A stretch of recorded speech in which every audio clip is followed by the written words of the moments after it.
যদি আমরা বিশ্বের পরিসংখ্যান দেখতে যাই, আজ বিশ্বের মুসলিম সংখ্যা প্রায় 200 কোটির বেশি। পিউ রিসার্চ সেন্টারের রিপোর্ট বলছে 2070 সালের মধ্যে ইসলাম হবে বিশ্বের সবচেয়ে বড় ধর্ম।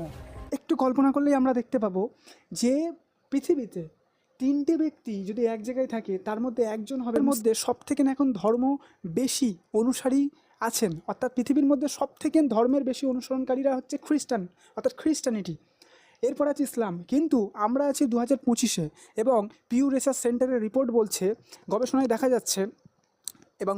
দেখা যাচ্ছে যে যদি আমরা বিশ্বের পরিসংখ্যান দেখতে যাই, আজ বিশ্বের মুসলিম সংখ্যা প্রায় 200 কোটির বেশি। পিউ রিসার্চ সেন্টারের রিপোর্ট বলছে 2070 সালের মধ্যে ইসলাম হবে বিশ্বের সবচেয়ে বড় ধর্ম।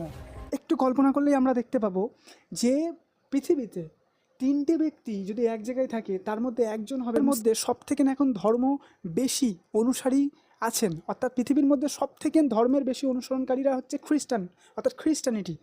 এরপর আছে ইসলাম। কিন্তু আমরা আছি 2025-এ এবং পিউ রিসার্চ সেন্টারের রিপোর্ট বলছে, গবেষণায় দেখা যাচ্ছে যে